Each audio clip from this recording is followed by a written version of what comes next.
It was a day like 10,000 other days I'd had. I'd been an airline pilot for almost 30 years.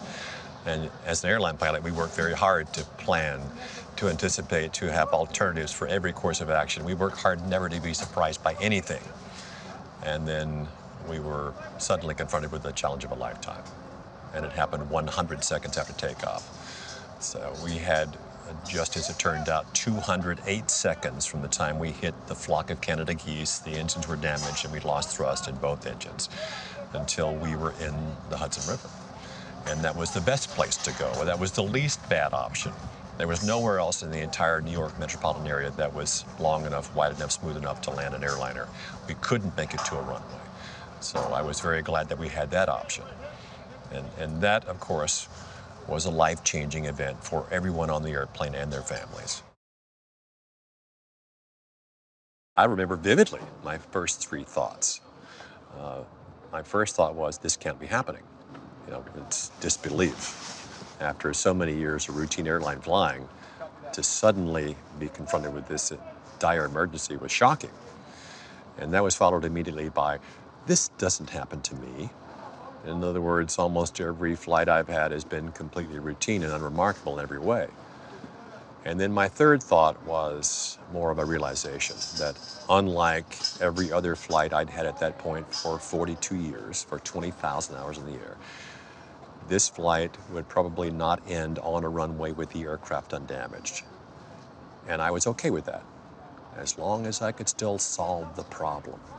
And I was confident that I could find a way to solve all the problems until they'd finally all been solved, even though we had never specifically anticipated or trained for this event.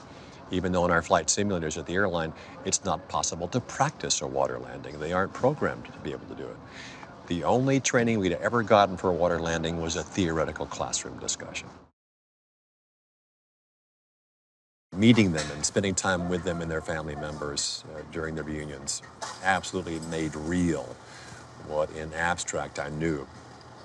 You know, it's amazing how many people are connected to the 155 people on the airplane. How many sons, daughters, wives, husbands, relatives, parents are involved. How much was saved. Had even one person not survived, it would have changed the nature of the event for me entirely. My definition of success was absolute, it was complete. And so I'm very, very grateful of what we achieved that day. He was a nice guy and easy to be around. And it was a very casual series of conversations over a number of hours. He had read the book, he had liked the script, and he and I talked in some detail about what I was thinking and feeling and what my hopes for the movie were. And I told him I was very gratified that it was in such good hands and that so many people were working so hard to get it right. You know, and in fact, we were really amazed how many little details they asked us about. I mean, what kind of pen did you have in your pocket, or what kind of watch do you wear? What do your rings look like? Or, you know, what do you wear? What did you wear when you went to the interviews with the investigators for the first time? And they said, well, we have to have it be some way, so it might as well be the way it was. And that's been their attitude with everything. So I think it's going to look really good on screen.